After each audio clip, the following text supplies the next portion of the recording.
Hi, my name is Michael Trower, and this presentation is about musculoskeletal point-of-care ultrasound. Now, this is obviously a huge topic, so we'll just focus on the three specific situations that I think are most useful for an emergency physician. So firstly, identifying an abscess. Secondly, aiding in the management of rib fractures. And finally, aiding in the management of shoulder dislocation. Let's start with a case. So a 30-year-old male presents with 3 days of worsening left arm pain. It's swollen, red and tender, but he's systemically well. So you're not sure if it's an abscess or cellulitis, and you wonder if there's anything you can do to help improve your diagnosis. But first, let's just recap what normal soft tissue looks like. So we have the epidermis and the dermis, which you can't really tell apart right at the top. Then we have the subcutaneous fat, which is dark or hypoechoic with a few bright white streaks of septations through it. Then we have a very bright fascial layer. And here we have muscle with its characteristic striations, and a blood vessel, which is anechoic or black and often compressible. And here are some typical abscesses. So abscesses are either anechoic or black or hypoechoic, grey. So this one here is mostly black, and these ones are more grey. And there's a variable amount of internal echoes. So here we can see a few bits of white within the black, and here also it's a bit speckled within the grey. And a ragged border is typical of an abscess, like in this example here. This is as opposed to a cyst or a lymph node, which tends to have a smooth border. So once you've identified an abscess, you then assess the size and extent of the abscess. So you measure it in two planes, you look for any loculations, and you look to see how far it's spreading or extending. So in this example, the abscess is extending all the way down here, almost down to the bone here. So this would definitely need to be referred for a formal incision and drainage in theatre. Swirling is typical of an abscess. So if there are internal echoes, then when you apply pressure with the probe, you'll see these move around, swirling. This is called the swirl sign. Point-of-care ultrasound can sometimes identify signs of necrotizing fasciitis. It's definitely not something that you can rule out with ultrasound, and the diagnosis is still primarily clinical, but there are certain features that if you see them, you can rule in a diagnosis of neck fasc. So here's an example of an X-ray with some gas in the soft tissues. And this is what it would look like on ultrasound. So this area here, a bright white line with a shadow behind, is typical of gas within the soft tissues. And in this video, we can see some more gas coming in and out of view just here.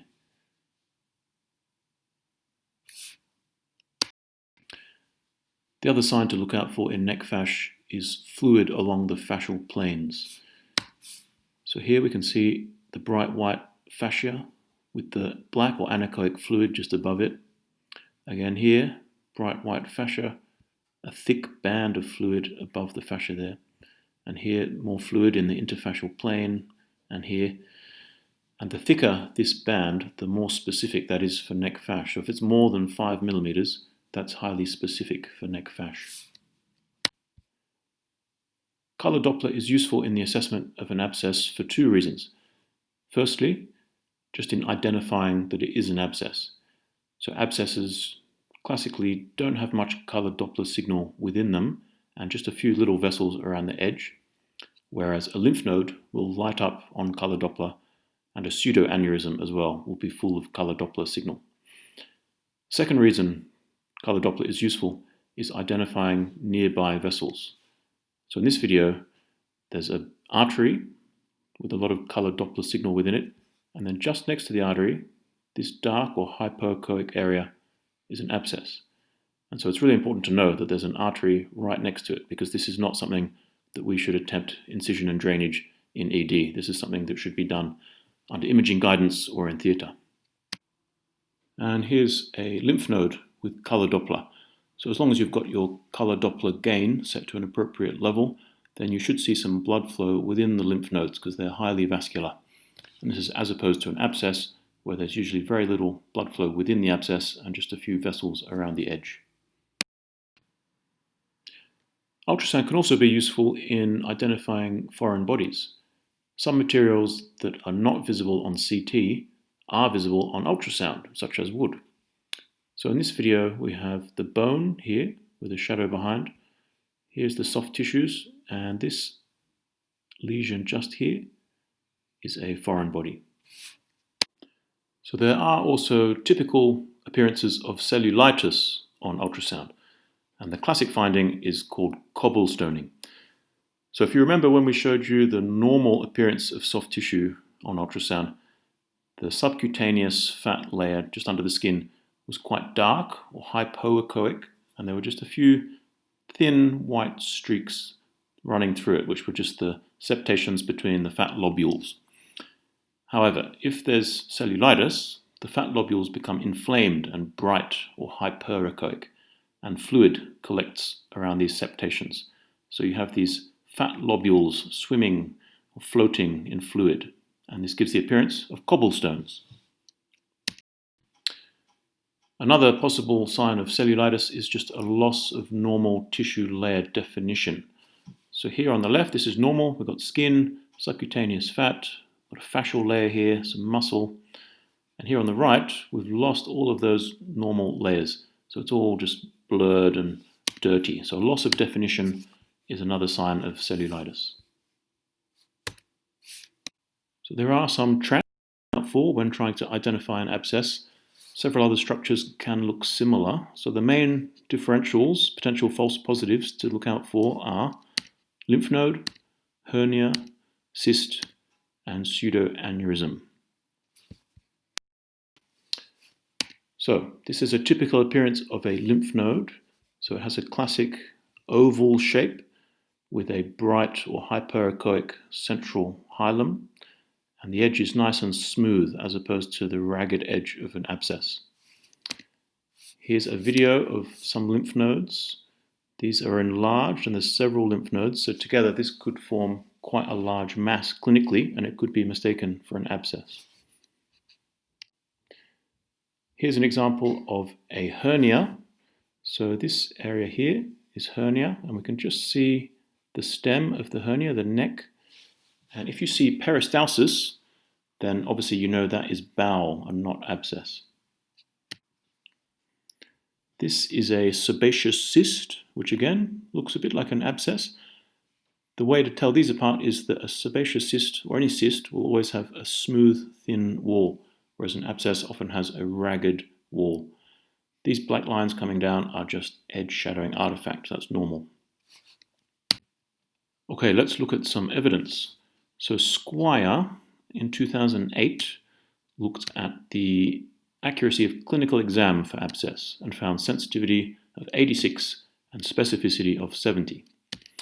Then Barbich in 2017 performed a meta-analysis of point-of-care ultrasound for abscess and found sensitivity of 96 and specificity of 83. Tayal in 2008 found that point-of-care ultrasound changed management in more than 50% of cases, either by detecting occult abscess, preventing unnecessary IND, or guiding further imaging. Okay, so let's run through the basic technique. So select the high-frequency linear probe. Consider using a sterile gel sachet and a tegaderm cover, especially if there's broken skin. Apply plenty of gel and only use minimal pressure because it's going to be tender.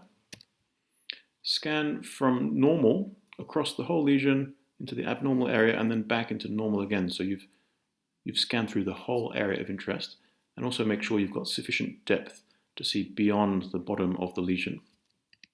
Scan in two planes and consider comparing to the contralateral side. And we're assessing for whether there's any discrete lesion or whether it's more just generalized signs like cobblestoning and loss of differentiation of the borders of the soft tissues. If there is a discrete lesion, we'll measure its size, so in terms of length, width, and depth. We'll assess the border. Is it smooth like a lymph node or a cyst, or is it more ragged like an abscess? If there's internal echoes, we'll gently compress and look for the swirl sign. We'll keep an eye out for any gas in the soft tissues or thick bands of fluid along the fascial planes like you see in neck fasc. Put the color Doppler box over the whole lesion. This will help us firstly identify if it is an abscess and also whether there's any nearby vessels to be aware of if we're considering an IND. And finally, keep your eye out for traps, so differentials or false positives like particularly lymph nodes and hernias. Okay, case 2. So a 65-year-old male falls onto the edge of a table and presents with a tender right lateral chest wall. It's an isolated injury and it was a mechanical fall. He's otherwise well. Vitals are all okay. So what do you think of the chest x-ray? Yeah, there's some obvious rib fractures here in the lateral chest wall, and there is also a small pneumothorax as well. So ultrasound has two potential roles in terms of the management of rib fractures.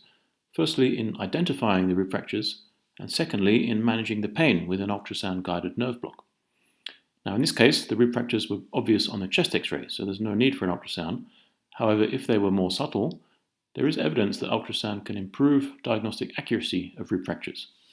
And the technique is quite simple.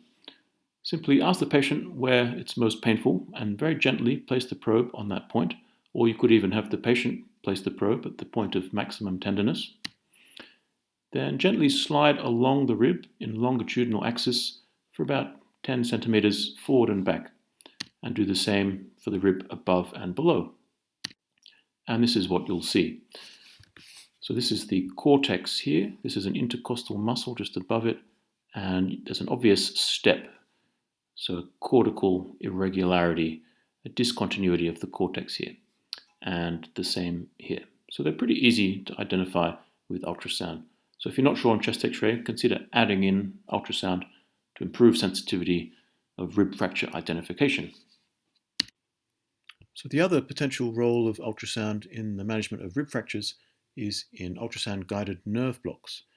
So if you have a patient who's got multiple painful rib fractures, still struggling to take a deep breath even after oral analgesia, we should be considering regional anesthesia. Now, anesthesia can offer things like epidural and paravertebral blocks, but there are a couple of simpler blocks that emergency physicians can potentially perform. There's the erector spinae plane block, and there's the serratus anterior block. These are both relatively easy to learn, and today we're just going to focus on the serratus anterior block. So there's reasonably good evidence for it from the world of post-op thoracic surgery, and there is some limited evidence for its use in patients with acute rib fractures as well. But it's a very safe block and it's easy to learn, so it's become increasingly popular, and now there's several emergency departments within the UK that perform this block. So in terms of the anatomy, we're aiming for these lateral branches of the intercostal nerves. So the intercostal nerve comes out like this, and then the lateral branches come out like this. And we're aiming to block these lateral branches of the intercostal nerves. So as well as those lateral branches, it also blocks the thoracodorsal nerve and the long thoracic nerve, so 3 different nerves in total. And if you were to inject blue dye, this is how it spreads out. So because it's a plain block, we're injecting a large volume of dilute anesthetic into the myofascial plane. It spreads out all the way from about T3 down to T9. So the indications for this block include painful rib fractures from 3 to 9, but they also have to be anterior or lateral, so the anterior 2/3 of the chest. If they're in the posterior 1/3 of the chest, then the serratus anterior block may not be effective. In terms of positioning, you can either perform it with the patient supine or with them lying on their side with the rib fractures up. And in terms of the technique, we perform it with in-plane ultrasound guidance, and we have an assistant who can aspirate and inject for us. We aim towards the rib rather than towards the pleura, so if we accidentally go too far, we hit the rib and we don't cause a pneumothorax. Try and identify and avoid the thoracodorsal artery, and inject local anesthetic between latissimus dorsi and serratus anterior. Just like a fascia iliaca block, we inject about 30 to 40 mL of 0.25% bupivacaine, as well as calculating that this is within that patient's safe range based on their weight. So in terms of the sonoanatomy, we can just see a little bit of lat dorsi here. This is the serratus anterior here. Here is a rib. This is intercostal muscle. And this is the pleural line. And the needle comes in and injects in this space between serratus anterior and lat dorsi. Here's another example with lat dorsi here on the top, serratus anterior here just over the ribs, pleura just deep to that. And this is the thoracodorsal artery here between the serratus and the lat dorsi. So we just try and avoid this artery. So when you're plotting your needle path, just be aware of where that artery is and try and avoid it. And here's a video of a serratus anterior block being performed. So again, we've got a relatively thin lat dorsi here at the top. We've got a thick serratus anterior here. We've got a rib here. Here's the shimmering pleural line, just a bit deep to the rib. And now we'll start seeing the needle coming into view from the right of screen. So we're aiming for this space between lat dorsi and serratus anterior. And we're going to try and fill up this space with local anesthetic. So here's the needle coming in here. You can just see it. And we're hydrodissecting that plane. So as we inject, the two muscle bellies separate out. And we can then keep advancing the needle into that space that we've created with the hydrodissection. And the two muscles should just lift off each other. Okay, case 3. So, a 75-year-old female is presented with an isolated upper limb injury. She's distressed with pain and her shoulder looks deformed, but she's also obese and it's hard to palpate the landmarks. You're not sure if it's a fracture or a dislocation. The radiographers are busy doing a mobile x-ray and resus, and so you grab the ultrasound and you try and assess her shoulder using bedside ultrasound. So the technique for this is quite simple. Select the low-frequency curvilinear probe, place it on the posterior aspect of the patient's shoulder, just below the spine of the scapula. And this is what you'll see. So we're scanning from posteriorly. This is lateral, this is medial. So this is the glenoid, the rim of the glenoid here, part of the scapula. And then this is the humeral head. We can also see supraspinatus tendon coming across here. So point of care ultrasound has several potential roles in shoulder dislocation. First, diagnosis, but also potentially for ultrasound-guided intra-articular joint injection, and then for confirming the reduction. So here is the same ultrasound view as before, but this time with dislocation. So first for the anterior dislocation, so we're scanning from posteriorly. This is the glenoid, and now the humeral head has moved away from the probe, so it's moved anteriorly, and there's a big step between the glenoid and the humeral head. And this bright white matter here is blood within the shoulder joint. And here's a posterior dislocation. So again, we're scanning from posteriorly, and this time the humeral head is closer to the probe relative to the glenoid. So this is a posterior dislocation. In 2019, Gottlieb performed a meta-analysis on the diagnostic accuracy of point-of-care ultrasound for shoulder dislocation and looked at just over 700 patients and found a sensitivity of 99.1 and a specificity of 99.9. Secco in 2020 performed a smaller but similar study, found equally excellent sensitivity and specificity, and also found that patients were discharged 43 minutes faster with ultrasound compared to X-ray. And he also looked at the glenohumeral distance, so how big that step was. So in normal shoulders, it was on average 0.2 centimeters. In anterior dislocation, it was on average 1.8, and it was even more in posterior dislocation. And he found that the optimum cutoff was 0.46 centimeters. So if the step is more than half a centimeter, it's probably dislocated, but the step will usually be even more than that. Okay, well, thanks very much for listening. And if you'd like to know how to perform ultrasound-guided shoulder joint injection, please check out this brilliant 5-minute video from the ultrasound guru Mike Stone.